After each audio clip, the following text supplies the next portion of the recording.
The Brevard County Courthouse had stood on public square for 112 years. Stone steps worn smooth by generations of people who came because they needed the law to see them. Blue Ridge fog in the valley below. A mountain town waking up slowly. It looked at 7 a.m. on a Wednesday morning like nothing was wrong. But on the top step, green jacket buttoned to her chin, a composition notebook pressed against her chest, was an 8-year-old girl who had been sitting there alone for 31 minutes. She had come because she looked up where evidence was supposed to go. For 8 months, Hazel Sutton had reported the same teacher 4 times. 4 times, the same principal closed the file and sent her back. In 14 days, every door would close permanently. Then a Hell's Angel pulled over. What he found on page 47 would bring 200 motorcycles to an elementary school and end 12 years of secrets. If those words hit you the way they hit me, subscribe and stay with me to the end. Drop your city in the comments right now. I want to know how far this story travels. Now, back to those courthouse steps. 8 months, Hazel said. He told me nobody would believe me anyway. She didn't say it loud. She said it the way a child says something they've already accepted as probably true, but are testing one more time. Carefully, with precision. The way you test a door before you walk through it. Callum Cole sat on the step below her, 1 step lower deliberately, so that his eyes were level with hers. He looked at the empty square spread out below them. Pigeons on the courthouse roof. A single car moving through the valley fog. Mountain morning air carrying sound strangely, making everything feel slightly suspended. He looked at the notebook against her chest. Then he looked at her face. Gray eyes that tracked him the way a child tracks every adult in a room. Scanning first, deciding second. Freckles across her nose. Nail beds bitten to the quick on both hands. A small bald patch at her left temple. Quarter-sized, covered by a few careful strands of hair. The face of a girl who should be worrying about nothing more serious than spelling tests. He said 5 words. That looks important. What's in it? Hazel looked at the sunflower she'd drawn in marker on the right toe of her sneaker. She'd done it herself on the first day of school, back when things were still okay. Then she looked back at him. Then she held the notebook out. Callum took it, opened it to the first page, reached into his breast pocket and put on his reading glasses, the slightly battered pair he'd carried for building inspections for 19 years. And he read. Not skimming. Reading. The way a man reads a structure that isn't telling the truth. Looking for what shouldn't be there, and what should be there, and isn't. Page 1. Page 7. Page 23. Dates running down the left margin in careful pencil, written in the precise, deliberate diction of a child who has been told her words don't matter and has responded by making every single word count. Exact quotes. Times. Names. Incidents recorded twice, because she'd learned in month 2 that pencil can be erased, and she wasn't taking chances. He read for 4 minutes without saying one word. Hazel watched him. When Callum closed the notebook, he held it back out to her. Returned it. It was hers. He took his reading glasses off, folded them, set them in his pocket.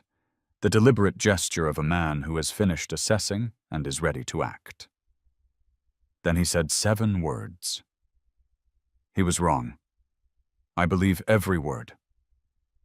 Hazel took the notebook back, pressed it against her chest again.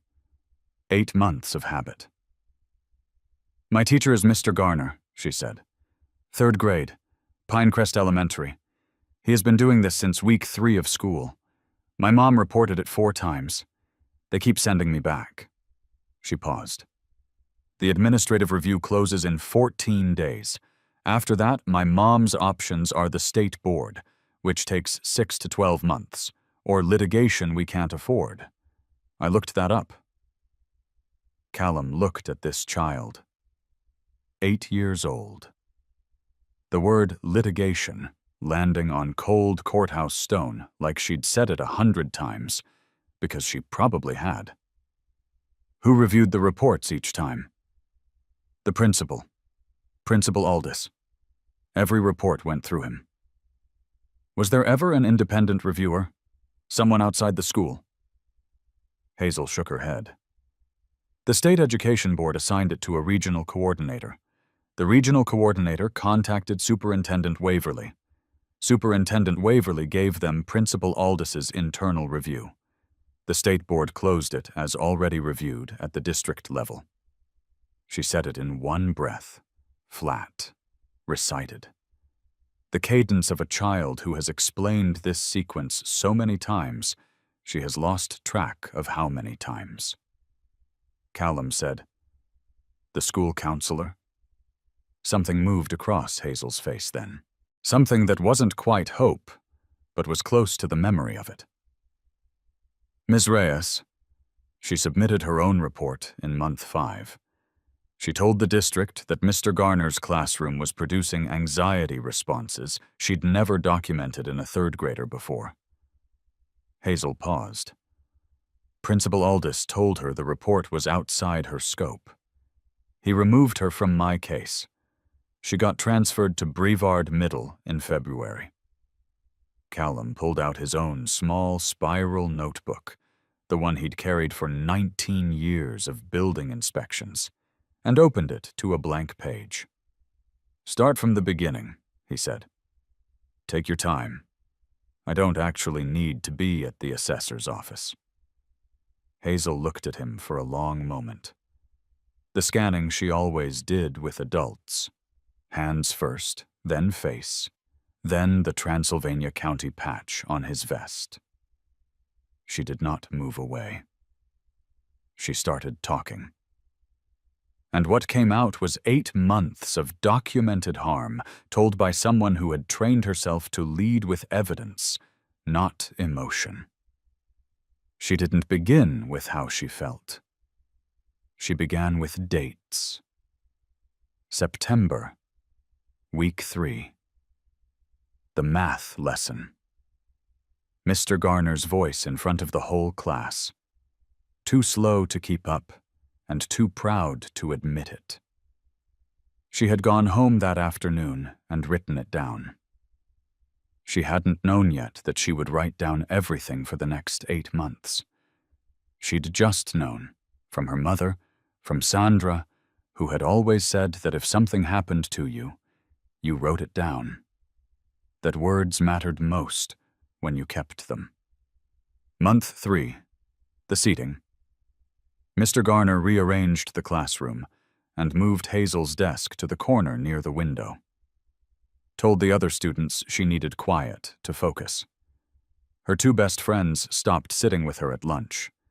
Being near Hazel had started to cost something, and 8-year-olds are not equipped to pay that cost on purpose. Month 5. The notebook. Confiscated twice. Returned both times with pages bent at the corners. Not torn, not destroyed. Just bent. A message engineered to land without leaving evidence. What he didn't know was that Hazel had written it down. Month 7. The hallway. 31 of the last 40 school days, Hazel had spent at least one period each day outside the classroom door for behavioral disruptions that other students weren't sent out for. She had every date, the exact period, what she'd been doing when he sent her out. All 31. Callum wrote everything. His jaw was tight, but his hand was steady. A building inspector's hand. A man who had spent 19 years recording what shouldn't be there. "There's something else," Hazel said. She opened the notebook too near the back, turned to a page with 2 careful columns. Left side, withdrawal dates, each one in pencil. Right side, equipment delivery dates. Every line in the right column was blank. "I found the PTA Technology Fund in the Public Records Database," she said. $31,400. Withdrawn over 14 months. The equipment was never delivered. I wrote every date on page 47. She was still looking at the columns. "I checked the school's equipment inventory records. They're public, too. Nothing matches. Not one purchase." She looked at her sunflower sneaker. Then she said, "And I looked up who Principal Aldis's sister is married to." Callum stopped writing. "It's Mr. Garner," Hazel said. 19 years. Principal Aldis has been signing Mr. Garner's annual performance reviews for 12 years. Every review says exceeds expectations. North Carolina state law requires a conflict of interest disclosure when a supervisor evaluates a direct family member. I looked that up." She paused. "He never filed it. Not once." Callum looked at this child. This 8-year-old girl in a green corduroy jacket, sitting on courthouse steps in the cold mountain morning because she had looked up where evidence was supposed to go, and this was the closest building. A bald patch at her temple, hands that hadn't stopped being bitten for 8 months, eyes that tracked every adult in the room before she decided whether to speak. He put his pen down. "You know what I did for 19 years?" he said. She shook her head. "I inspected public buildings in this county. I know what a foundation looks like when it's been rotted for years and someone's been painting over the damage." He looked at her. "You've been documenting this for 8 months with a pencil in a composition notebook, and you found the thing that 4 official investigations, with all their authority and all their resources, didn't find." He held her gaze. Or didn't want to. Hazel was very still. "The review does not close in 14 days, Callum said. "Not anymore. And Mitchell Garner is not going to see you in his classroom again." She looked at him, hands, face, patch, the way she always did. "How?" "Because I have a phone call to make." He made 2 calls from the courthouse steps. The first was to Sandra Sutton. She answered on the first ring, the way a mother answers when her 8-year-old left the house before sunrise and still isn't home. "She's with me," Callum said. "She's safe. She came to the courthouse steps because she looked up where evidence belongs. She was right to come here." He paused. "My name is Callum Cole. I was a building inspector in this county for 19 years. Your daughter found something in the public records that you need to hear." Sandra Sutton arrived in 11 minutes. She was still wearing scrubs from her warehouse night shift. She had not slept. She sat on the stone steps next to Hazel, arm around her daughter's shoulders, and looked at page 47. Her hands shook. "I didn't know," Sandra said quietly. 8 months. I never thought to pull the fund records." "You were fighting the institution through official channels," Callum said. "That's exactly what they count on, that you'll keep using the doors they control. You've done everything right. All 8 months of it." He stood. "Now it's our turn." The second call was to Cole Vance. Cole Ironside Vance answered on the 3rd ring. 56 years old. President of the Transylvania County Chapter. The kind of man who had walked into 3 county administrative hearings in 12 years and walked out with different outcomes every single time. He did not raise his voice in any of those hearings. He didn't need to. "Ironside, it's War Chief. What do you have?" 8-year-old girl. She was sitting on courthouse steps alone at 7 a.m. because every adult with authority failed her. Teacher has been causing harm to her for 8 months. The principal is the teacher's brother-in-law. 12 years of required conflict of interest forms never filed. $31,400 missing from a public school fund with zero equipment to show for it. Administrative review closes in 14 days and ends her family's options. A beat. She documented all of it herself. Page 47. Silence on the line. How old did you say? 8. She built the case herself? She sat on courthouse steps at 7 a.m. because she looked up where evidence goes. Cole Vance was quiet for 5 seconds. How many chapters? All of them. Chapter house, 9 o'clock. Bring the documentation. The line went dead. And then Cole Vance made 4 calls. Henderson County, to a man called Donnie Ray. 51, former county paramedic, the kind of man who has pulled people from wreckage so many times it changed the way he looks at the world. He picked up on the first ring. 3 words. Child. Cover up. 9 o'clock. Donnie Ray said, 39 riders. We're already moving. Buncombe County, to a man called Stonewall.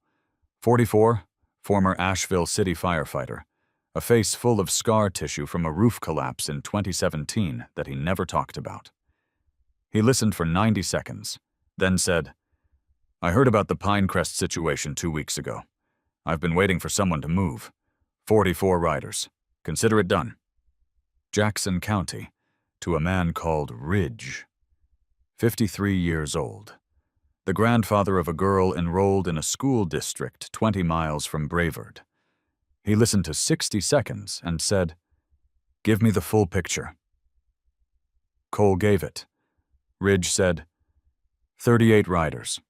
We don't ask questions when it comes to this. Haywood County, to a woman called Sable. 47. Former licensed social worker who had left the profession because it had broken something in her. Too many cases, too many children sent back, too many files closed by the same principals who'd created the problem in the first place. She had joined the Haywood chapter in 2019 because it put her back together. She answered before the ring finished. 32 riders. We move when you say the word. Cole called Callum back. 200 riders, he said. Chapter house, 9 a.m. Bring the notebook. Now you might be thinking, you see where this is going. 200 Hells Angels rolling on an elementary school, fists up, anger breaking through everything. That's what the movies told you to expect. That's what the news would have you believe. But that's not what brotherhood looks like, and that's not what this was. This was 200 people who woke up on a Wednesday morning planning their ordinary day and put every single part of that ordinary day aside the moment they heard the words, 8 years old, 8 months, and nobody moved.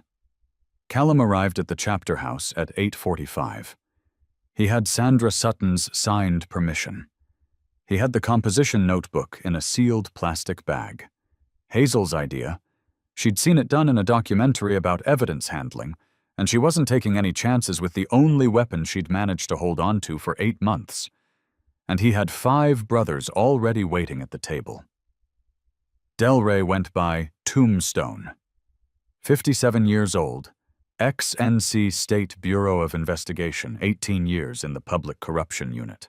He had a face that looked like it had never once been surprised by anything, and gray eyes that moved over a room the same way surveillance cameras do. Constant, methodical, cataloging everything. When Callum set the notebook on the table, Tombstone put on reading glasses and opened to page 47 without being told to. He read for 8 minutes. Criminal misappropriation, he said.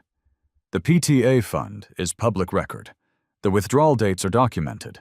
The absence of corresponding equipment purchases is provable. A first-year DA could build a case from this in a morning. He set his glasses down. The conflict of interest forms are worse.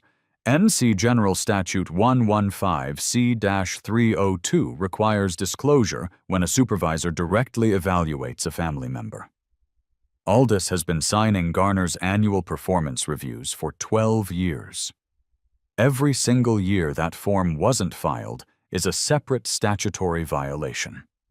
And he didn't just fail to file, he actively used that supervisory position to close 4 reports about the man he was illegally protecting. He looked at Callum. This isn't negligence. This is design. Morrison went by Spectre, 42 years old. He'd served 6 years on the Transylvania County School Board before resigning in 2021 over a curriculum policy dispute, which, in the vocabulary of men who know institutions, means he'd been outvoted on something he knew was wrong and had refused to pretend otherwise. He moved the way people move when they know which rules bend and which ones break. The 14-day deadline is real, he said. Once Waverly closes the administrative review, Sandra's formal options narrow to state board, 6 to 12 months, or civil litigation she can't fund. But if the Attorney General's office receives the conflict of interest non-disclosure evidence before that closure, there's a provision for administrative stay. The review can be paused by a higher authority. He paused. That requires walking the evidence in person, with documentation. How long for a stay to be issued? Callum said. If the evidence is solid and someone physically delivers it, 48 hours. Tombstone said, the evidence is solid. Tillman went by Razorback. 48 years old, former child psychologist, 14 years of private practice, most of it with children who had survived sustained, deliberate harm in the environments that were supposed to protect them. He was built like a man who had spent years absorbing other people's weight, and he read the notebook from page 1 to page 47, in full, without stopping, without skimming. When he finished, he set it down and looked at the wall for a moment. 8 months of documented stress responses, he said quietly. Hair loss, chronic nail biting, environmental scanning behavior, academic regression. She tested 2 grade levels above in September and was back to grade level by February. 31 absences recorded as illness in the last 3 weeks alone. He paused. And she wrote down every single incident. Dates, exact language, patterns. This is a clinical case record. She built it herself because every adult with institutional authority failed her. He looked at Callum. She needs someone to sit with her today. Not an interrogator, not a lawyer, someone who knows how to listen without it costing her anything. That's you, Callum said. Razorback nodded once. Yeah, that's me. Reed went by Dust Cloud, a name he'd earned less from drama and more from the fact that by the time anyone understood what he'd done digitally, all that was left was the record and the trail. 35 years old, former IT security, the member you called when something needed to be documented so completely and so quickly that no one with lawyers could make it disappear by the time they thought to try. He already had his laptop open, already running Transylvania County's public records database. PTA fund filings are public, he said. I can cross-reference every withdrawal against the school's equipment purchase orders, cross-check against asset inventory records, and produce a formatted discrepancy report that any prosecutor can work with directly.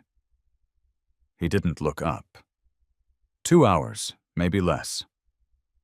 And then there was Gravel. 63 years old, club elder.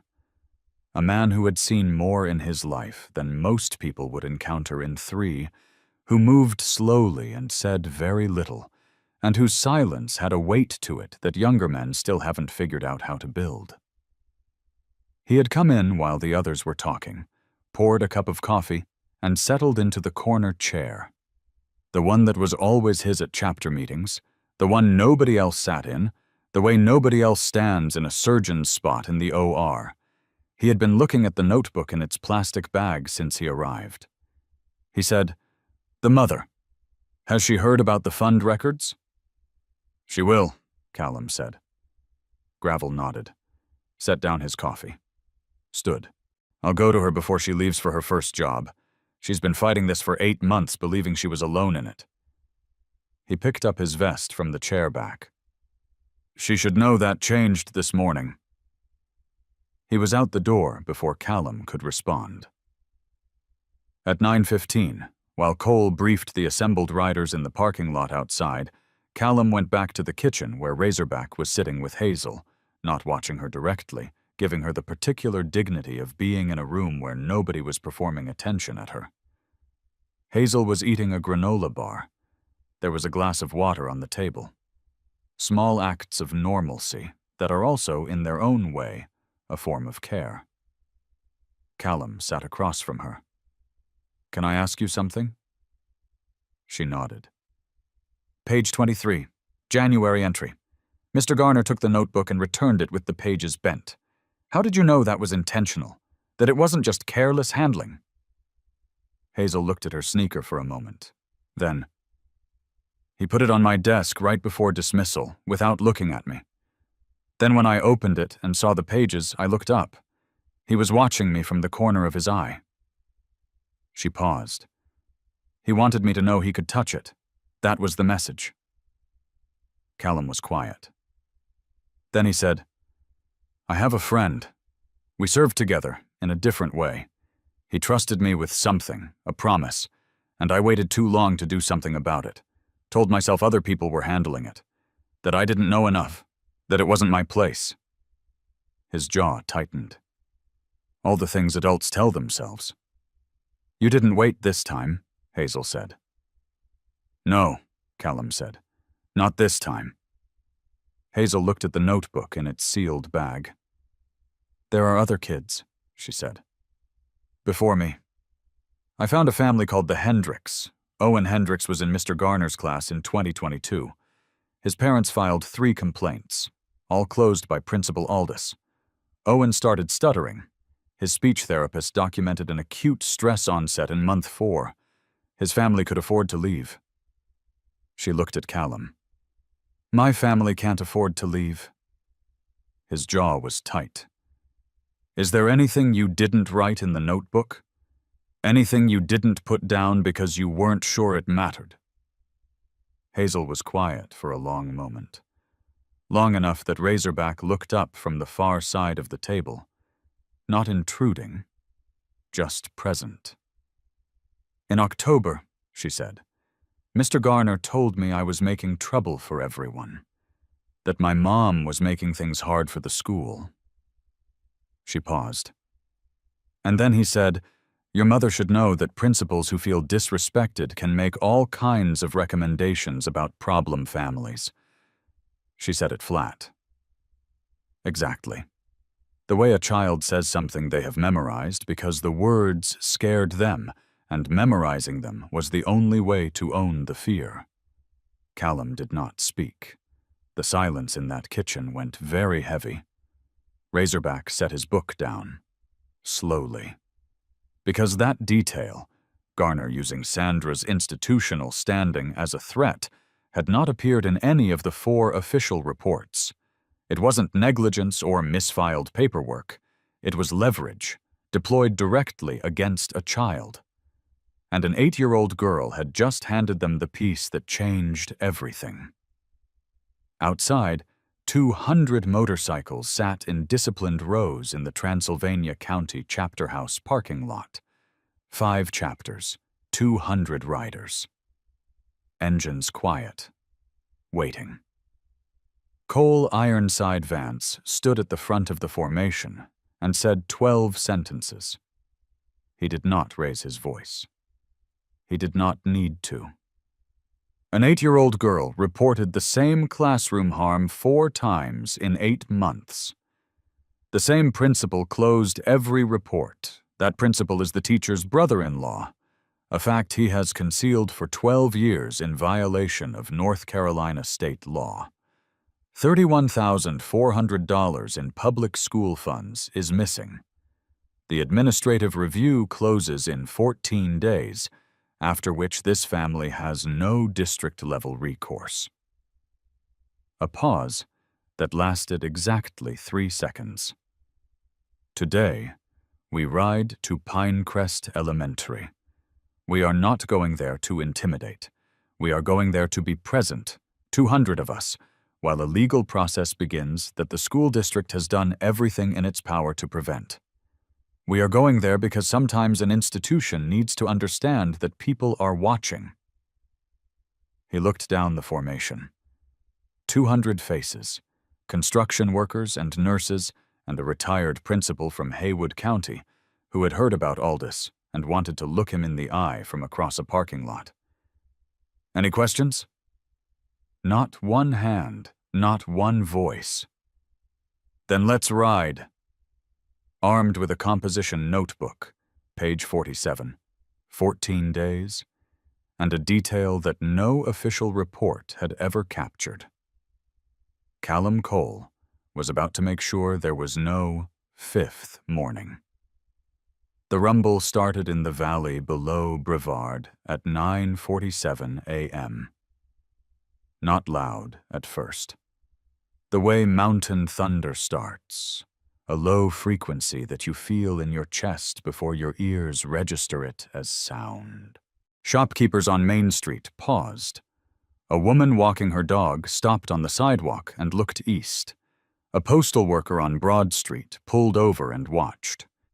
Then they came around the curve. 200 motorcycles, 5 formations, each one tight and disciplined, riding in offset rows the way men ride who have done this together long enough that they don't need to think about spacing. Harleys and Indians, and a few older bikes that had no business doing mountain roads at speed, but were doing them anyway, because Haywood County doesn't leave brothers behind. No flags, no shouting, no spectacle.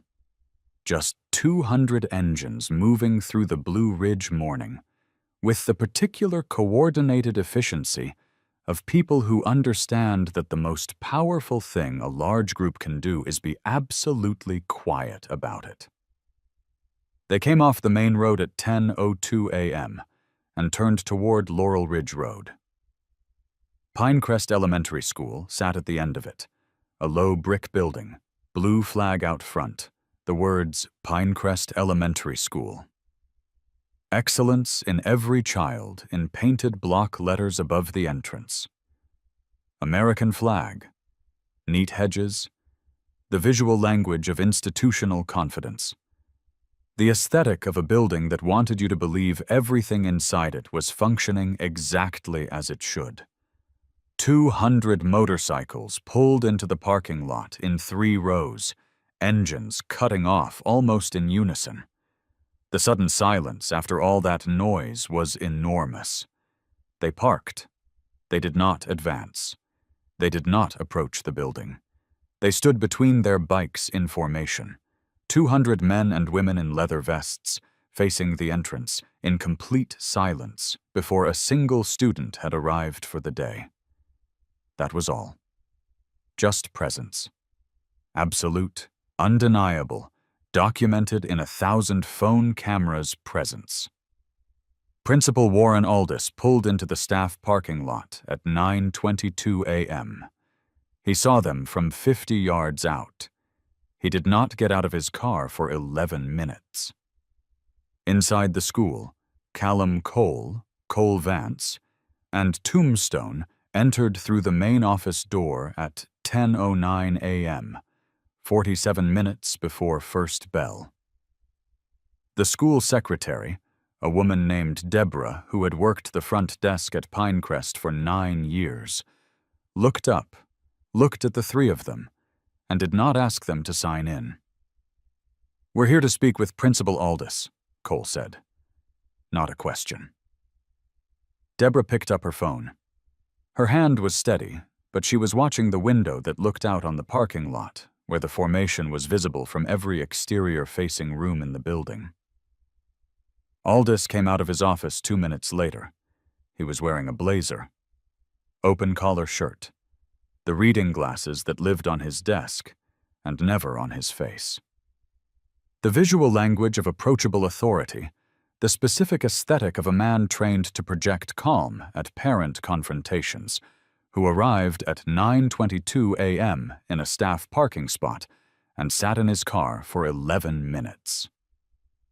He extended his hand. "Mr. Vance," he said, "I heard the chapter was active in the area. What can I do for you?" Cole did not take the hand. "You can sit down," he said. They did not use Aldis's office. They used the conference room, the one with windows on both sides, 2 of which faced the parking lot and the formation outside. That choice was deliberate. Aldis sat at the head of the table. His hands were folded on the surface in front of him. His face was professionally composed, the expression of a man who had spent 12 years managing difficult conversations by controlling their frame. Callum set the sealed notebook on the table. Tombstone set a folder beside it. Inside, a printed discrepancy report from the PTA Technology Fund ledger, cross-referenced with Pinecrest's public equipment inventory records, formatted for legal presentation. Dustcloud had produced it in under 2 hours. Then a second document, 12 years of NC General Statute 115C-302 Conflict of Interest Disclosure Forms, with the relevant entry fields blank on every single one. Aldis looked at the folder. Something moved through his face. Controlled, professional, fast. But Callum had spent 19 years reading structures that had been painted over. He caught it. "Mr. Aldis," Cole said, "we're going to go through a few things, and I'd like you to listen before you respond." Aldis opened his mouth. Cole said, "Not yet." Tombstone opened the folder and went through it line by line. The PTA fund, $31,400, withdrawn across 14 months, 0 equipment delivered. The conflict of interest forms, 12 years, never filed, Garner's name appearing nowhere in required disclosure documentation, despite the fact that Aldis had been signing his annual reviews and controlling his compensation every year of that 12. The pattern of complaint closures, 4 involving Hazel Sutton, 3 involving Owen Hendricks in 2022, and a reference to a family named Morrison in 2019 that had not yet been fully investigated. Aldis listened with his hands flat on the table. When Tombstone finished, Aldis sat back. And then Warren Aldis smiled.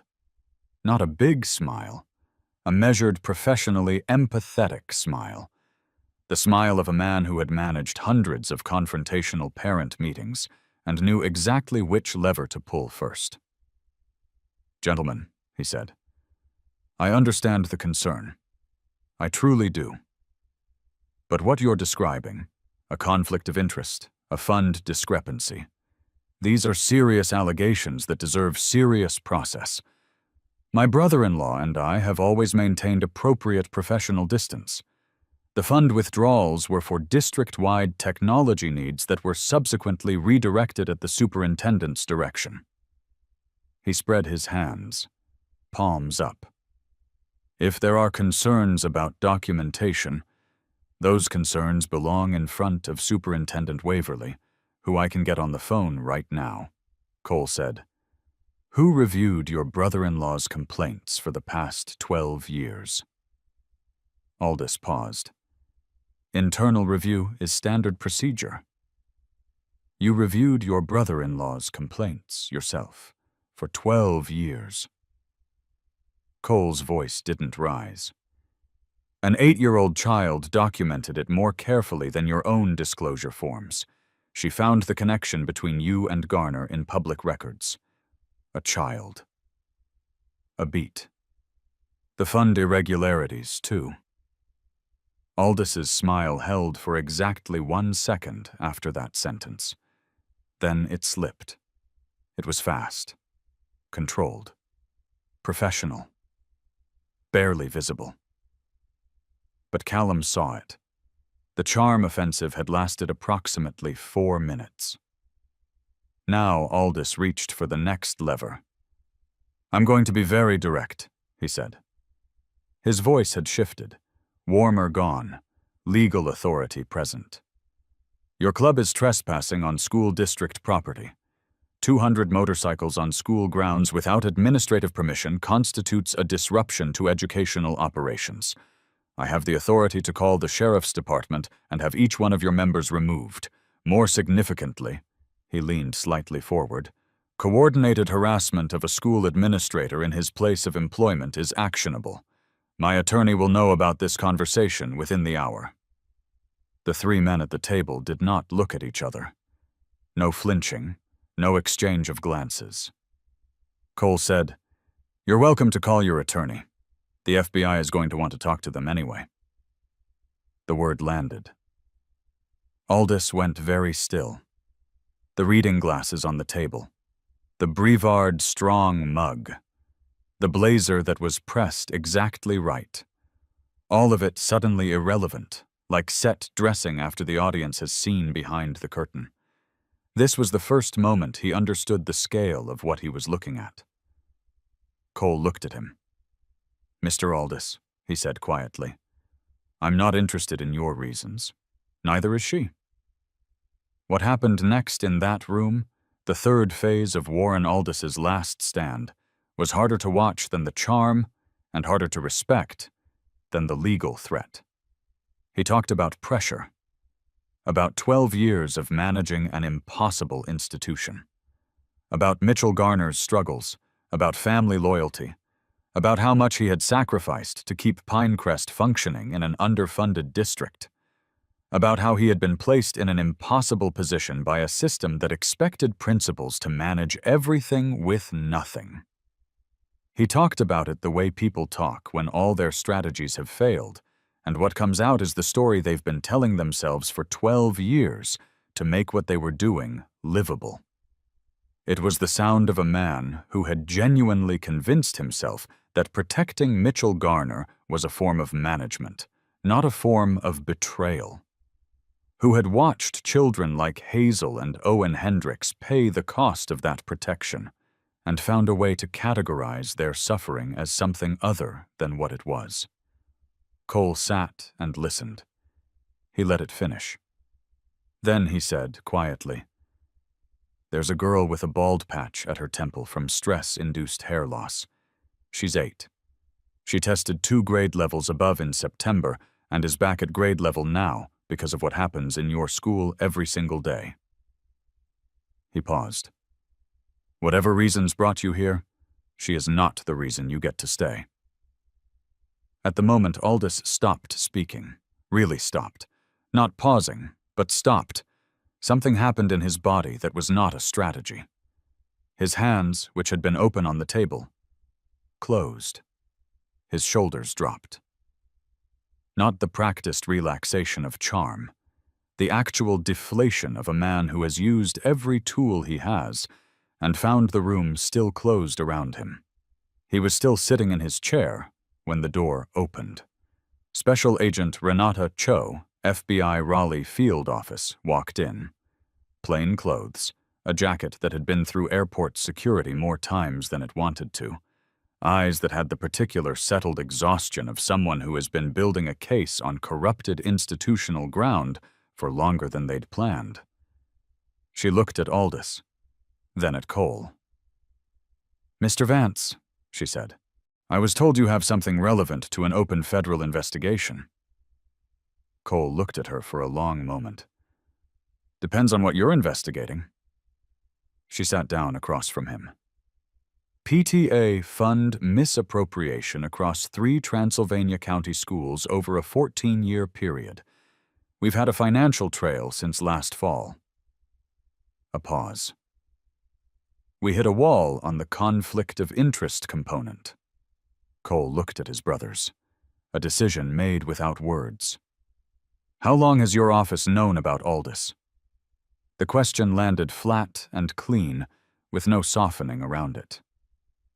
Agent Cho met his eyes. We've been building a prosecutable case. That takes time we're legally required to spend. We got Hazel out of his school in one morning, Callum said. You had 14 months. She had no good answer to that. She didn't try to find one. Tombstone laid the documents on the table one at a time. The PTA Fund Discrepancy Report, formatted, dated, cross-referenced. He placed it face up and slid it across. The 12 years of blank conflict of interest disclosure forms. Face up, slid across. Dust Cloud's document, a financial pattern analysis showing that the same withdrawal signature had appeared at 2 other Transylvania County schools in the same period, with the same absence of equipment delivery records. Agent Cho reviewed each item. Her expression shifted on the 3rd document. She set her pen down, leaned forward slightly. She didn't say anything for 11 seconds. This fills a gap we haven't been able to close for 14 months, she said finally. Cole said, one condition for full cooperation. She looked at him. Hazel Sutton gets a victim advocate assigned before anyone speaks to her officially. Nobody interviews her without her asking first. Not your office, not the DA, not the school board. She has been asked to prove herself 4 times already. There is no 5th. Agent Cho said, That's the job. She stood, turned toward the door. Agent Cho. She stopped. Do right by her, Cole said. She looked at him for one moment. That's the job, she said again, and walked out. After the door closed, the room was quiet for a moment. The narrator needs to say something here, directly to you. The system wasn't broken. That was the thing people got wrong when they heard stories like this one. A broken system could be fixed. This one worked exactly as designed, built to move methodically, to require documentation through proper channels, to protect institutional due process, even when a child was paying the price for every day that process took. Nobody built it with cruelty in mind. It just turned out that way sometimes, when the person inside it needed saving faster than the paperwork could move. The brothers didn't replace the system. They walked beside it, faster. They bought the time the system needed to work, and a child had already done most of the work herself. Aldous was formally detained in the conference room at 10:44 a.m. when 2 Transylvania County Sheriff's deputies arrived, accompanied by an assistant DA who had been briefed by phone by Agent Cho at 10:31. He was not in the parking lot. He was not walking out. He was sitting in a conference room with his reading glasses in his hand when they came in. He looked up the way a person looks when they are genuinely surprised that the ordinary routine of a Wednesday morning has led here, because to him, for 12 years, it always hadn't. He asked quietly whether someone could call his neighbor about his mail. As if the thing that needed handling right now was his correspondence, as if the world he had protected, and the world he had quietly destroyed, could wait while he sorted out the practical question of who would check his mailbox. Deputy Marla Voss read him his rights in the conference room of Pinecrest Elementary School at 10:47 a.m. The formation in the parking lot heard nothing, saw nothing unusual. Just a Wednesday morning at a school. 200 motorcycles in perfect rows. Engines off. Silent. Spectre had driven directly from the chapter house to the state superintendent's office in Raleigh. Not called. Driven. He arrived at 10:15 a.m. with a briefcase containing Dust Cloud's documentation package, a signed affidavit from Sandra Sutton, and a legal argument for administrative stay under the exact statutory provision he'd researched the night before. He was a former school board member. He knew the building. He knew the procedure. He knew which office held the authority. The administrative review was placed on formal hold at 11:22 a.m. The war room at the chapter house had been running since 9 a.m. Dust Cloud had 3 screens open. Tombstone was cross-referencing NC Bureau of Investigation public records against the fund discrepancy report Dust Cloud had built from the county database. Razorback sat in the corner with the notebook, rereading page by page, annotating in his own notebook, building a case chronology that mapped Hazel's documented observations against the clinical stress progression. What they found, starting from the thread Hazel had pulled on page 47, was not a single though institutional failure. It was architecture. Layer 1. The PTA Fund. Dust Cloud's report showed $31,400 withdrawn over 14 months from Pinecrest's Technology Fund. But when he cross-referenced the county-level records, the same signature pattern, the same approval chain, showed up in 2 other Transylvania county schools. East Brevard Elementary, $24,700 over 11 months. Roseman Middle School, $18,300 over 8 months. Different fund names, different line items, same approving authority, same 0 equipment delivered. Total, $74,400. Not one school's problem, a systems problem. Tombstone said, Aldis didn't design this alone. He needed someone at the district level approving fund releases, Waverly's office. Dust Cloud was already running the request chain on the county's public financial records portal. Layer 2. Garner's history. Before Hazel, before Owen Hendricks, there was a family named Morrison. 2019, 2nd grade, a boy named Carter. 3 complaints. Closed by Aldis. Carter Morrison had moved to Charlotte with his family in April 2019, enrolled in a private school. Carter's parents had signed a settlement agreement, $17,000, from the district's liability fund with a non-disclosure clause. Tombstone read the clause. Standard, but a settlement from the district liability fund means Waverly's office signed off. He set the page down. Waverly knew about Garner in 2019. He signed a non-disclosure to make it go away. Layer 3. The Morrison settlement had been funded from a line item in the county school district's general liability account, and tucked in the same folder beneath the Morrison settlement was another document, older, from 2016. A complaint filed by a parent named Janet Fielding about a teacher at East Brevard Elementary named Kevin Hartwell, who had left the district in 2017 under a quiet resignation. The signed separation agreement included a $38,750 payment from the same liability fund.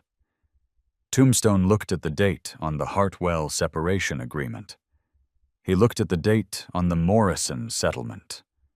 Then at the dates on the Pinecrest Fund withdrawals. He said, the fund misappropriation started the same month the Hartwell payment was made.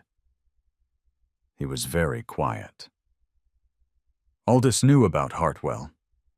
He used that knowledge, or the liability fund exposure, as cover for the Pinecrest withdrawals. Waverly approved both. Nobody spoke in the war room for 8 seconds. The refrigerator hummed. A motorcycle idled somewhere in the parking lot and cut off.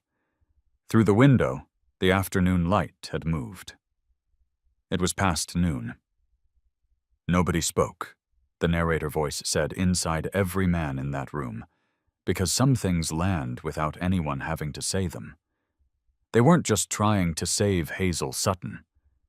They were trying to stop something that had already been running for a decade. Sable drove alone to a house on Cedar Creek Road.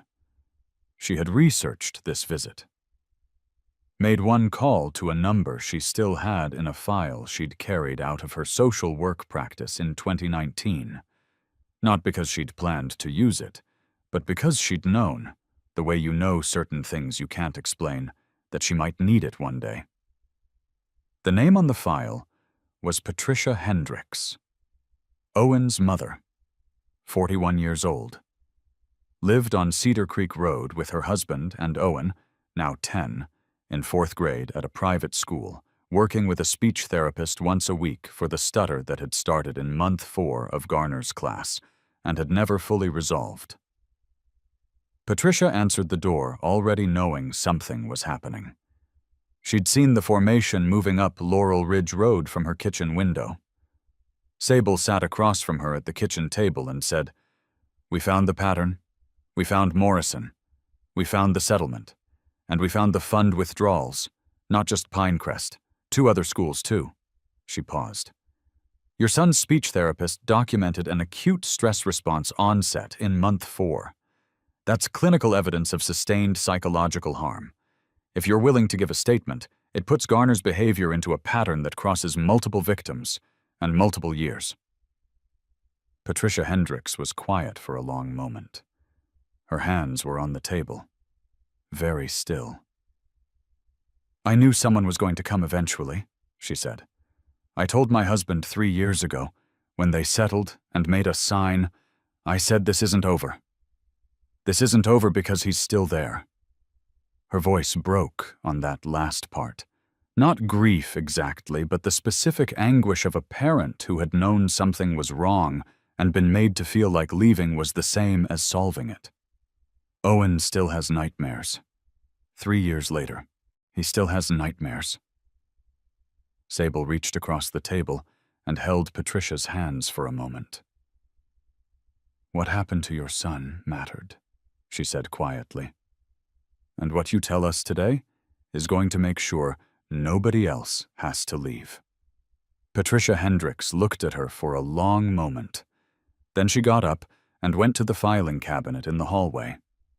She came back with Owen's speech therapy records, every session, every note, every documentation of the stutter's onset and progression. She had kept them. 3 years in a filing cabinet on Cedar Creek Road, because some part of her had never stopped believing that they would matter someday. Sable had her statement and her documentation by 1:15 p.m. She was back at the chapter house by 1:45. Garner was not at Pinecrest that morning.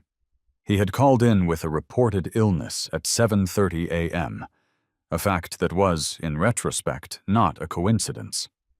Word traveled through staff networks in Brevard the way it traveled in any small mountain town.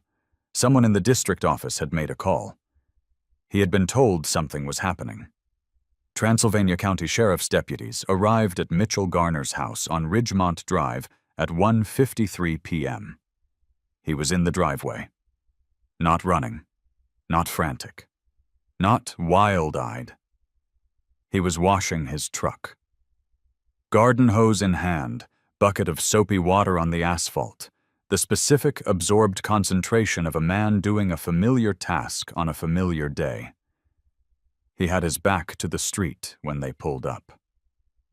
He turned around with a hand rag over his shoulder and soap suds on his forearms, and looked at the 2 deputies getting out of the car with the particular expression of a man who is genuinely trying to decide if this visit is about him. Then he saw the 3rd car.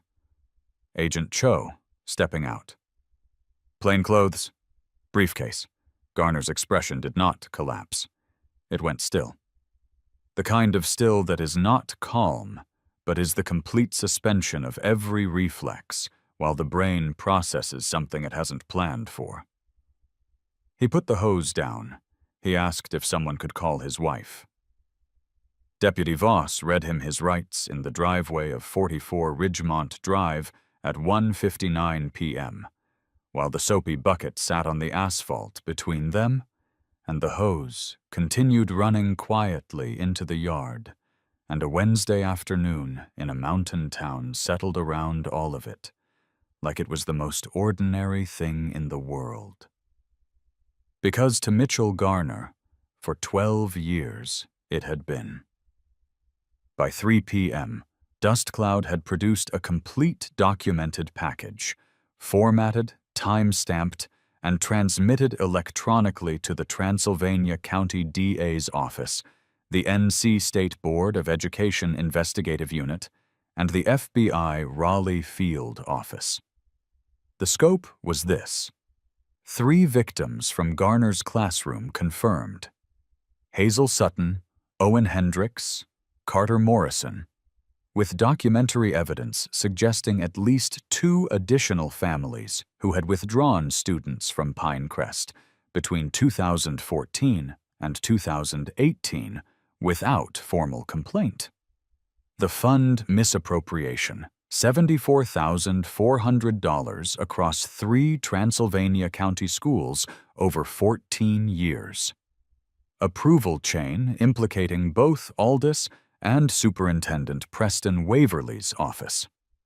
The conflict of interest non-disclosures, 12 years, 4 separate statutory violations per annual review cycle, totaling 48 individual counts under NC General Statute 115C-302. The Morrison Settlement, $17,000 from the District Liability Fund, approved by Waverly, non-disclosure clause, bought in full knowledge that Garner remained in the classroom. Tombstone laid a piece of paper on the table at 3:07 p.m. and read from it.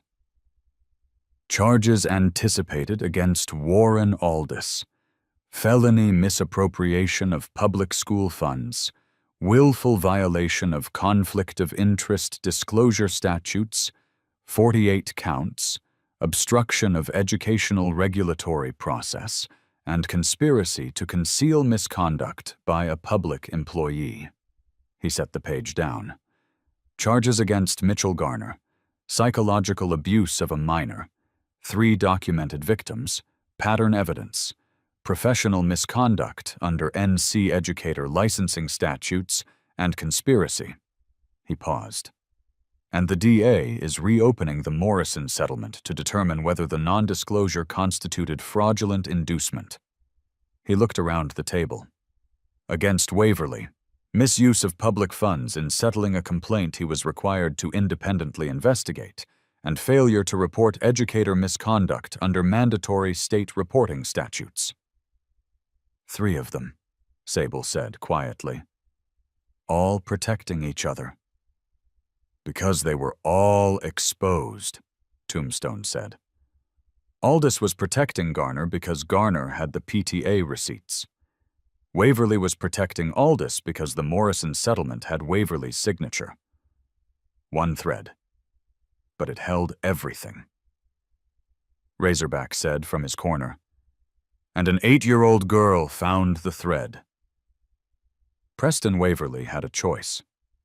Spector had been the one to go to him, not at his office, but at his home after hours, because this was not an institutional conversation. It was a personal one. Waverly was a man of 61 who had built his career on institutional navigation. He knew how to survive administrative storms. He had survived 3 in 12 years. He looked at Spector across his kitchen table, the same way men look at bad weather when they believe they have adequate shelter. Spector said, "The DA has the fund records, the Morrison settlement, and your signature on the approval chain for both. Agent Cho's office has the conflict of interest non-disclosures." He paused. "You can call your attorney and go through litigation for the next 18 months while Hazel Sutton sits in a holding pattern. Or you can go on record before morning. Your cooperation determines whether you're a witness or a co-defendant." Waverly was quiet for a long time. "I signed the Morrison settlement because Aldis told me it was a standard liability management," he said. "He didn't tell me the complaint involved Garner specifically." "That's a claim your attorney can make," Spector said. "Whether anyone believes it depends on what you do next." Waverly's hands were flat on the table. The kitchen clock ticked. His wife moved somewhere in the back of the house, a door opening and closing. He said, "What do you need?" Spector opened his briefcase and set a legal pad on the table. "Start from the beginning," he said. "Take your time." The narrator needs to stop here and say something directly to you again. This is the part of the story that doesn't fit a simple villain and hero frame. Waverly wasn't a monster. He was a bureaucrat who had made one decision to look away in 2019 and then found that decision compounding, that the cost of unmaking it kept growing with every year he didn't. That's not an excuse. The children who paid that cost didn't have the option of deciding the price was too high. But it is important to understand, because Warren Aldis and Mitchell Garner and Preston Waverly aren't cautionary tales about rare evil. They're cautionary tales about ordinary choices, about the specific human capacity to build a narrative around what we're doing that makes what we're doing survivable. About institutions that protect themselves because the people inside them have learned that protecting themselves and protecting the institution are the same thing. About how children like Hazel Sutton end up on courthouse steps at 7 a.m. with a notebook pressed against their chests, because every adult with authority found a reason not to act. That is the thing worth understanding. Not the arrests, the reasons. Warren Aldis was formally charged at 4:17 p.m. on Wednesday, March 25th, at the Transylvania County Sheriff's Department. He was seated when they processed him. He looked at the intake desk with an expression that was very close to bewilderment, the expression of a man for whom institutional process has always been a thing he managed rather than a thing that happened to him. Charges: felony misappropriation of public school funds, willful violation of NC. General Statute 115 C-302, 48 counts, obstruction of an educational regulatory process, and criminal conspiracy. Bail, set at $195,000, specific to the scope of what he had taken and protected. He did not post bail that night. Mitchell Garner was charged at 5:02 p.m. Psychological abuse of a minor, pattern offense, 3 identified victims, conspiracy, professional misconduct. He asked again at the processing desk whether someone had called his wife. Preston Waverly surrendered voluntarily at 6:15 p.m. with his attorney. He had been promised consideration for cooperation. He looked like a man carrying the weight of the specific understanding that the decision that had brought him here had not felt in 2019 like a decision at all. Justice had been served. But justice wasn't the ending. It was only the beginning. The first thing Sandra Sutton did when she got home that Wednesday evening was sit down on the kitchen floor. Not the couch.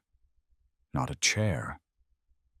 The kitchen floor, back against the cabinet beneath the sink, knees pulled to her chest, still in the scrubs she'd been wearing since the night shift.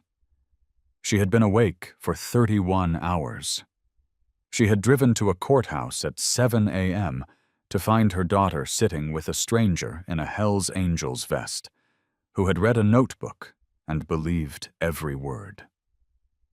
She had watched a 14-day countdown that had been the architecture of her worst fear get suspended by a legal mechanism she hadn't known existed.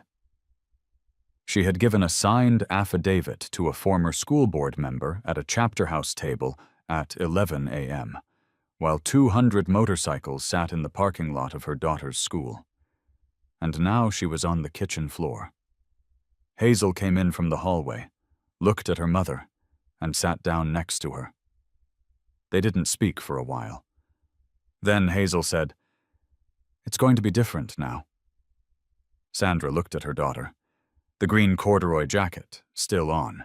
The notebook, not in its evidence bag now, returned to Hazel at 4 p.m. by Callum, because it was hers and it was always going to be hers, sitting on the table above them. "Yeah," Sandra said. "It is." "Razorback said I don't have to go back to Pinecrest until there's a placement plan, that the administrative stay covers enrollment status." Hazel paused. "I looked up what that means." Sandra laughed. It came out wet and exhausted and absolutely genuine, the laugh of a woman who has spent 8 months trying not to break in front of her daughter and has just been reminded that her daughter is, in fact, considerably more prepared for the world than the world has given her credit for. "Of course you did," Sandra said. Hazel leaned into her mother's shoulder. Outside the window, the last of the mountain light was settling over Brevard. The fog that lived in the valley below the town had risen with the cooling air, and the Blue Ridge ridgeline was going soft at the edges the way it does in late March, when winter is still deciding whether it's finished. It was the first evening in 8 months that Hazel Sutton did not have to think about what tomorrow morning in Mr. Garner's classroom was going to cost her. Gravel had arrived at Sandra's house that morning before her second job, as promised. He had sat across from her at the kitchen table, this 63-year-old man with a face that had been through decades of weather and choice and loss, and set his coffee down and said, "Your daughter found the thing that ended this, on page 47, with a pencil, in a composition notebook, because you taught her that words matter enough to write them down." He paused. "I wanted you to hear that before anything else happened today." Sandra had not said anything for a moment. Then, 8 months. I kept thinking I was running out of doors." Gravel said, "You weren't running out of doors. They were closing them. That's different." Razorback spent the morning with Hazel, not at the chapter house, but at a park bench near the Brevard town square, 3 blocks from the courthouse where this had started. He had brought his own notebook, not to write in, but because he'd learned over 14 years of working with children that the presence of a blank notebook near a child who documents is a form of invitation. He asked her one question to start. "What do you want to do today?" Hazel said, "I want to read." He said, "Okay." And that was it for 40 minutes. He sat at one end of the bench. She read, a library book she'd had in her backpack since January, hadn't been able to concentrate on in school, and had been carrying anyway because she didn't want to give it back. A story about a girl who builds a boat. When she finished a chapter, she looked up and said, "My friend stopped sitting with me at lunch in month 3, because Mr. Garner made it cost something to be near me." Razorback said, "That's a very precise way of understanding what happened." "I thought about it a lot," she said. "I don't think they're bad people. I think they're 8. He looked at this child. "Are you angry at them?" "Sometimes," she said. "Less now." She opened the book to the next chapter. Razorback. "Yeah. What's going to happen when I go back to school? A different school, I mean. Do people know what I look like?" He said, "They know the story. That's different from knowing you. You get to decide what people know about you going forward. Nobody gets to decide that except you." She thought about it. "I'm going to keep documenting things," she said. "Just different things." He said, "That sounds right." Dr. Angela Moore, Hazel's pediatrician, saw her on Thursday morning. Razorback sat in the waiting room with a coffee and a crossword puzzle he wasn't actually doing, because Hazel had asked him to wait, and he was the kind of man who understood that waiting, sometimes, is the whole job. Dr. Moore came out after the appointment and found him. "Stress indicators are still elevated," she said quietly. "The alopecia patch isn't going to resolve overnight. That takes months of consistent low-stress environment, sometimes longer. She's going to need to see someone regularly. Not crisis counseling. Ongoing support." She paused. "But she ate breakfast this morning. Her mother told me that's the first full breakfast in 3 weeks." She looked at Razorback directly. "Thank you for getting her here when you did." He said, "She got herself here. We just followed." Dr. Moore went back inside. He put the crossword puzzle in his jacket pocket and looked at the waiting room ceiling for a moment, the way people look when they're making sure they're not going to cry in a pediatrician's waiting room.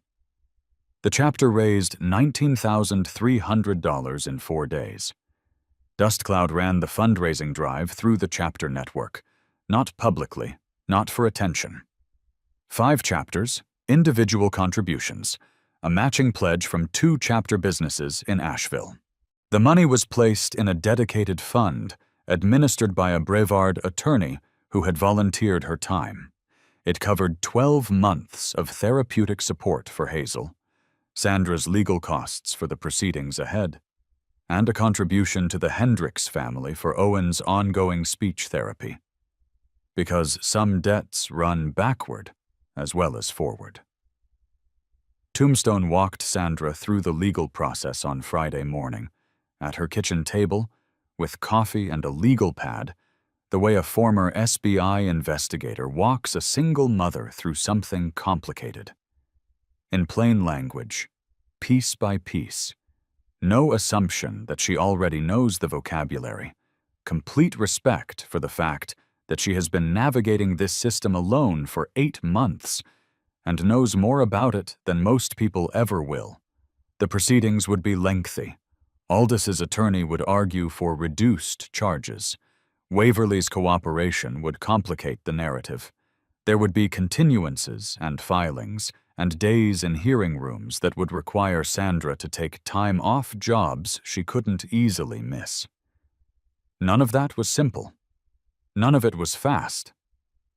But for the first time in 8 months, Sandra Sutton was not alone in the room when the door closed.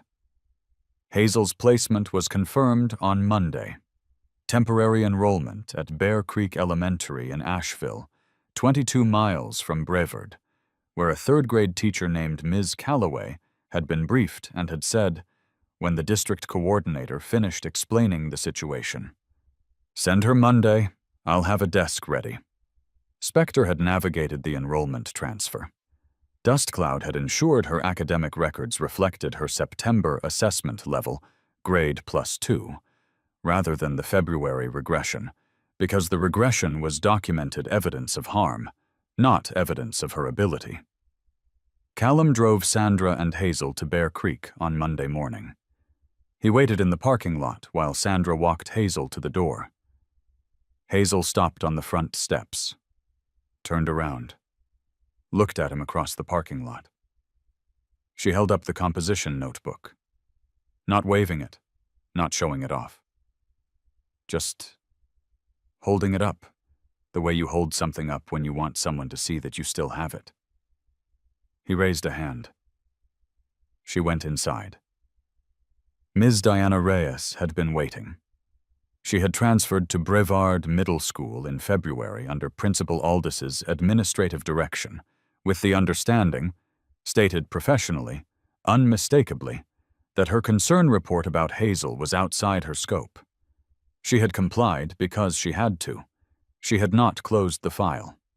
She met with Tombstone and Agent Cho on Friday afternoon at the Brevard Middle School library before first bell, because she had been awake since 5 a.m., and there was no version of waiting longer that she was willing to live through. She had the file. every session note from September through January. Hazel's anxiety responses, documented in clinical language. The incident in month 5, where Aldous had called her into his office and told her, in the measured, empathetic voice of a man trained to de-escalate, that her professional scope did not extend to characterizing a teacher's classroom management as a source of psychological harm. She had written that conversation down, too. "I should have gone outside the district," she said. Her hands were on the table. Her voice was steady, but there was something in it. The specific register of a person who has been holding a weight for months and is finally setting it down in the right place. "I should have filed directly with the state board. I told myself I'd followed the correct procedure. I told myself someone else would catch it." She paused. She was 8. I knew she was being harmed, and I stayed inside the process because I was afraid of what leaving it would cost me. She looked at Tombstone. "That's what I'm going to have to live with." Tombstone said quietly, "You kept the file." "I was never going to close it." "That's not nothing," he said. Her testimony became part of the formal evidentiary record. Her documentation of Hazel's anxiety responses, independent, clinical, predating Callum's involvement, provided the professional corroboration that made Razorback's assessment unassailable in any future proceeding. Carol Garner, Mitchell's wife, Warren Aldis's sister, did not speak publicly. Ironside had gone to her alone on Thursday evening. He did not bring evidence. He did not bring a legal argument. He brought one question. He sat across from her at her dining room table, this woman of 49 who had known about her husband's classroom behavior for years and had made the calculations that family loyalty required, and he asked it quietly. "How many children does it take before it becomes your responsibility?" She did not answer, but she called her own attorney on Friday morning, and she made a call to the NC State Board of Education Investigative Unit.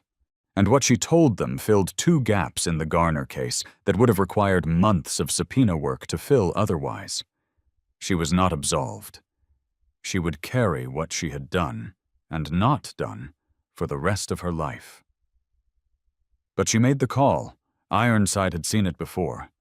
The coward who stays loyal until the moment the loyalty is costing more than the silence. He didn't feel gratitude for it.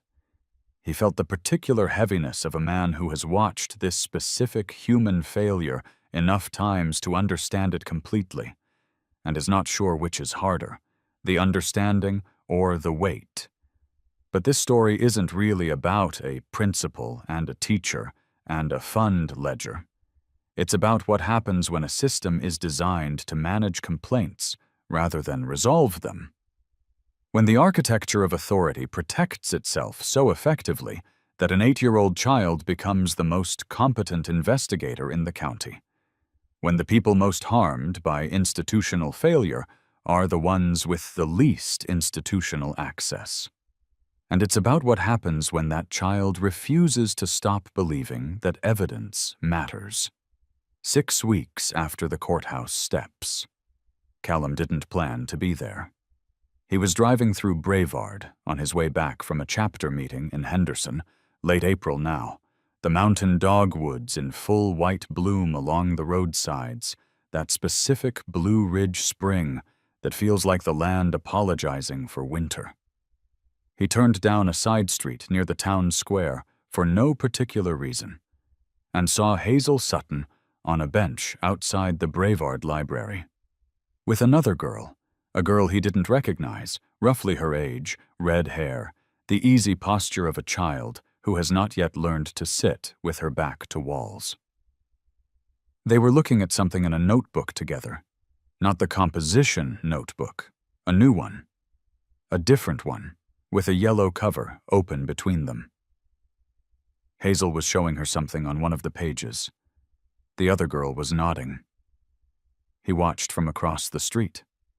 The two of them on a bench in April sunshine, Dogwood petals on the sidewalk around them.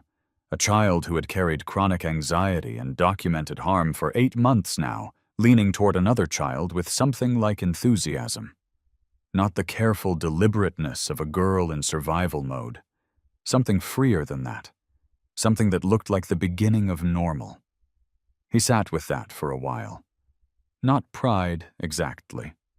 Something that lived in the same neighborhood.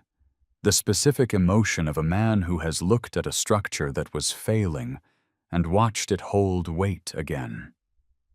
Slowly. The way structures do when you find the foundation and repair from the bottom. Alongside that, grief. The thing that lives under relief and doesn't announce itself. The understanding that what was taken from Hazel in those 8 months, the confidence, the friendships, the easy relationship with school that most children never have to think about, could not be fully returned. Only worked around. Only built past. One carefully chosen day at a time. He thought about the boy in Asheville, his best friend Tyler's son, 19 now, who got groceries at his door every October and never needed to say why. He thought about a field in 2003, a promise he'd kept 6 months too late. He pulled out the small spiral notebook, the building inspector's notebook, the one he'd opened on courthouse steps in March, and opened it to the page where he'd written Hazel's account of everything Garner had said. He held it for a moment. Then he turned to a new page, wrote one line in the margin, and put the notebook in his pocket. He pulled back onto the road. He didn't stop in. She was fine. She was better than fine. She didn't need him to walk over and make it about witnessing. He drove home with the dogwoods going white in his mirrors, and something in his chest that was lighter than it had been in 20 years. Now, here's something I want to say directly to you. I have told a lot of these stories, and the question I get asked most often is, what can I actually do? I don't have a motorcycle club. I don't have investigators. I'm just watching from home. Here is what I know. Hazel Sutton did not wait for someone powerful to act. She went to the courthouse with what she had, a pencil, a composition notebook, and 8 months of evidence she'd built herself, because she had learned from her mother that words matter most when you keep them. The most important thing that happened on those courthouse steps was not that a biker believed her.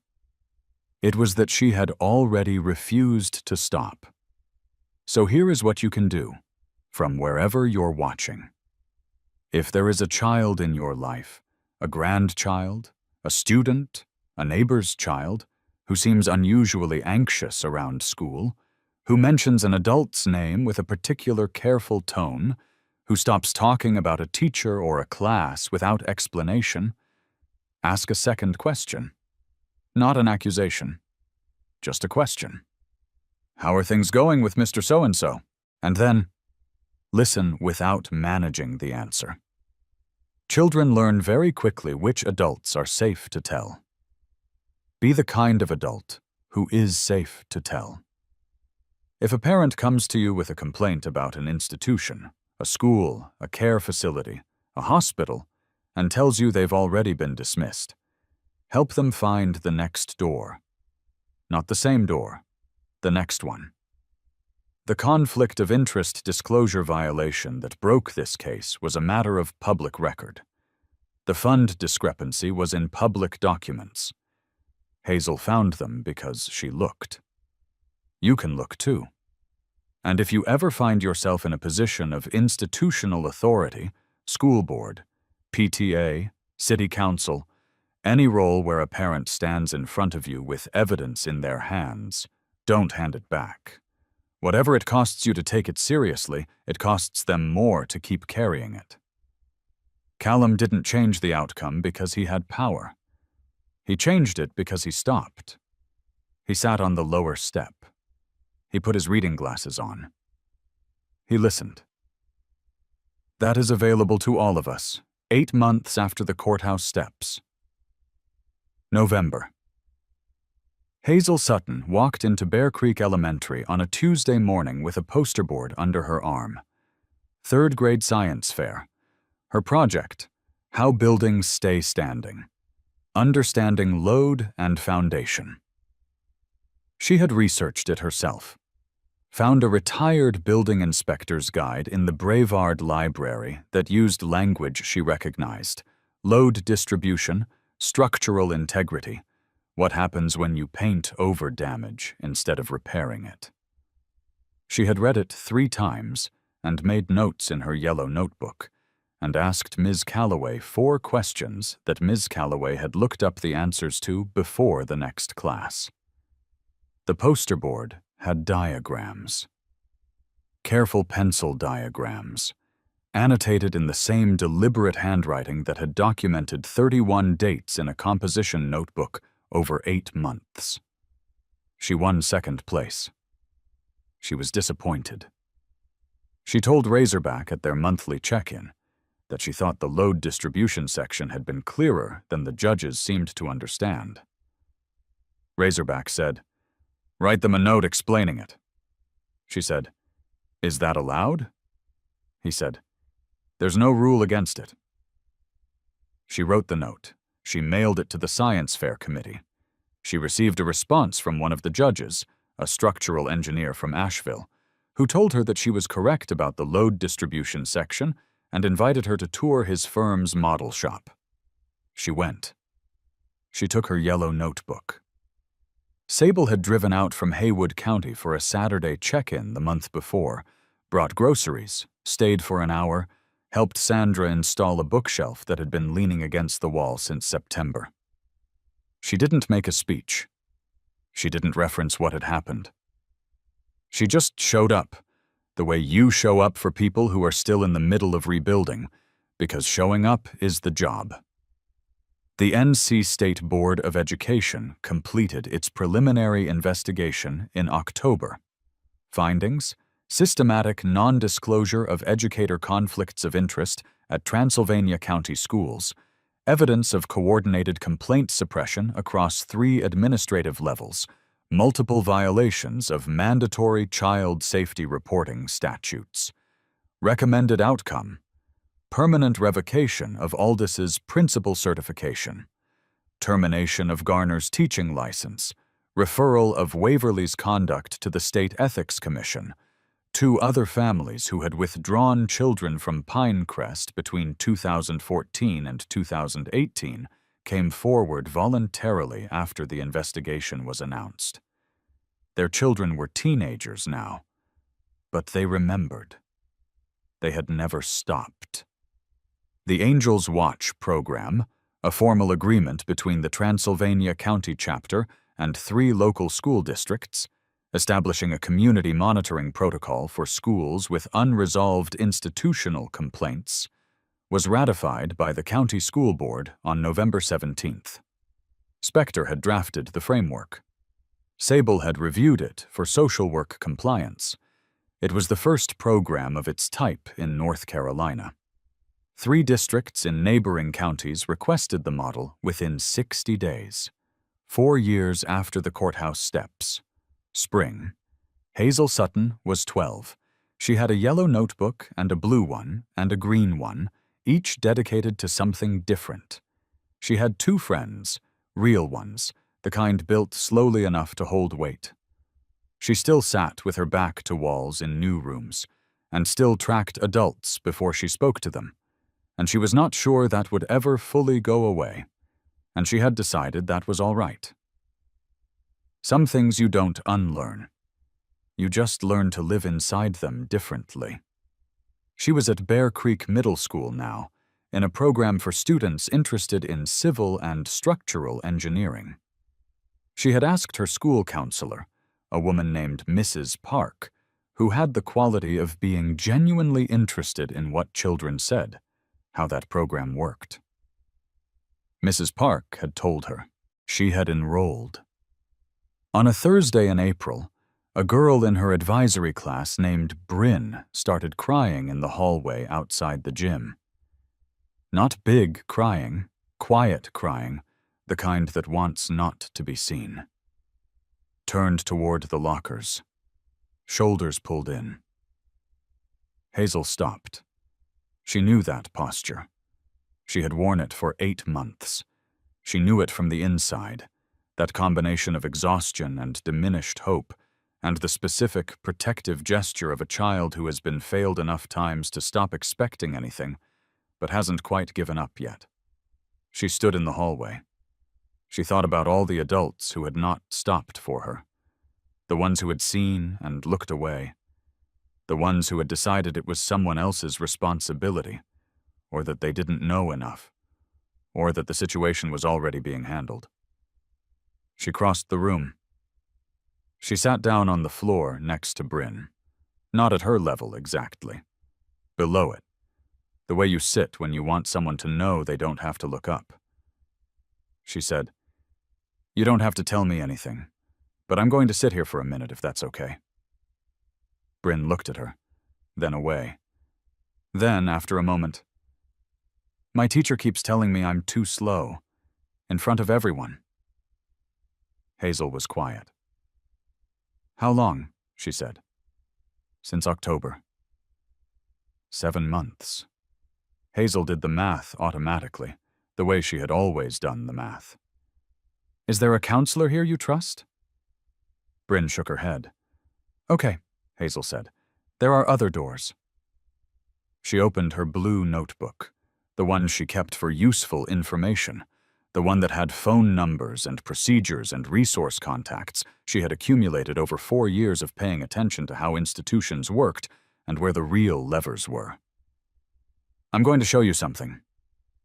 There is something I need to say to you directly before this story closes. I have sat with these stories for a long time. The ones about children who were failed and the adults who finally showed up. And the pattern I see over and over is not monsters. It is ordinary people who made ordinary choices to look away, to stay in the process, to decide that someone else would handle it. And ordinary people who made different choices, who stopped, who sat on the lower step. The educational system that failed Hazel was not uniquely corrupt. It was a system built by people who trusted hierarchy more than evidence, who had learned over years that managing complaints was safer than resolving them, that children who documented things were problems to be neutralized rather than witnesses to be believed. Here is what I want you to carry from this story. The North Carolina Department of Public Instruction's Conflict of Interest Violation Hotline is a real thing. Public school fund expenditure records are public record in most U.S. states. The mandatory reporter laws, which require teachers, counselors, and school administrators to report suspected child abuse, are only as strong as the people willing to enforce them. And when institutions fail those laws, there are state boards of education with investigative authority that operates independently of district administration. Hazel Sutton didn't know all of that when she sat on courthouse steps at 7 in the morning. She knew her evidence was real. She knew where evidence was supposed to go. And she kept going until she found someone who would follow her to page 47. If you are a parent or grandparent watching this, trust the change in your child. Not the explanation, the change. The child who stops talking about a teacher, the one who develops a stutter in month 4, the one who draws a sunflower on her sneaker in September when things are still okay and stops drawing anything by March. Ask the second question. Write it down and find the next door. Callum Cole drove to the Brevard County Courthouse on a Tuesday in late March, almost exactly 1 year after the morning he had seen a small girl alone on the steps. He wasn't sure why. Old building inspector's habit, returning to structures to see how they hold. He parked at the bottom, looked up at the stone steps in the mountain morning. Cold air. Pigeons on the courthouse roof. The fog in the valley below going soft as the sun came through. Empty steps. He sat down on the second step from the bottom, the step below where Hazel had been sitting, and looked out at the square. Same square. Same sound of a single vehicle moving through the valley mist. Same mountain morning, the kind where everything feels slightly suspended. He took out the small spiral notebook, opened to the page where he had written a line in the margin the day he drove past the library. April, Hazel, and the yellow notebook. Dogwood petals on the sidewalk. The line said, "She's still going." He looked at it for a moment. He thought about Tyler's son in Asheville, about a bag of groceries left at a door without knocking for the last 19 Octobers, about what it meant to keep showing up for something long after the emergency was over, just because the person was still there and still mattered. He had spent his career reading structures, finding where the load was being carried wrong, finding the places where something had been painted over. What he had learned, 40 years of it, was this: the buildings that hold are not the ones that were built perfect. They are the ones where someone found the damage early enough and repaired it from the foundation. Where someone looked at the structure honestly, without flinching, and said, "This is what needs to be fixed, and here is what fixing it will take." Children are not different. An 8-year-old girl had understood that better than every adult with authority who had looked at her case. She had built her evidence from the foundation. One date, one quote, one incident at a time. Because she had learned from her mother that words matter most when you keep them. And she had been right. He folded the spiral notebook, put it in his breast pocket, and sat on the courthouse steps for a while longer. The mountain morning settled around him. The fog in the valley moved. The pigeons shifted on the roof. He was not a father. He was not a therapist or a lawyer or a man with official authority. He was a retired building inspector who had pulled over because a thing was wrong, and he was the kind of man who couldn't drive past a thing that was wrong. That was enough. He didn't need to be more than that. He walked down to his bike, started it, and pulled out onto the square. If you've watched this far, if you sat with this story all the way to a courthouse in the Blue Ridge Mountains, 1 year later, empty steps, a man on a motorcycle, a child in a library showing another child where the next door is, then you already know what this story is really about. It isn't about bikers. It isn't about patches or chapters or 200 motorcycles in a school parking lot at 9 a.m. It's about what we do with what we see. Every single adult in Hazel Sutton's story had a moment. A specific moment where they saw something and made a choice about what it meant. The secretary who watched 4 reports get closed. The city council member who handed the notebook back. The counselor who kept the file but didn't take it far enough. The superintendent who signed a non-disclosure because not knowing was easier than knowing. And Callum Cole, who pulled over. You have those moments too. Not usually with 200 motorcycles available to call. Usually just you, and what you saw, and the decision about what you're going to do with it. That's the story. That's what it asks of you.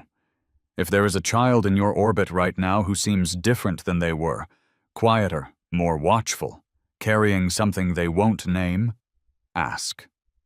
If there is a parent fighting a system that keeps closing the same door, help them find the next one. If you are in a position of institutional authority, take the evidence. Read to page 47. And if you see a small girl on courthouse steps at 7 in the morning with a notebook pressed against her chest, sit down on the lower step. The sunflower sneaker, the green corduroy jacket, the gray eyes that tracked every adult before she decided to speak. She was already doing the work. She just needed someone to believe her when she held out the notebook. Drop your comment below. I don't just want your city this time. I want to know, has someone ever believed you when no one else would? Or have you been the one who stopped when everyone else kept walking? Tell me in the comments. These stories travel further than I can follow, and I want to know where they land. Subscribe to Gentle Biker Official. Share this story with someone who needs to hear it. And stay with us. Because every single week, there is another girl with a composition notebook and another man who stops. Sometimes, that is how the world holds. The courthouse steps are empty now, but she's still going.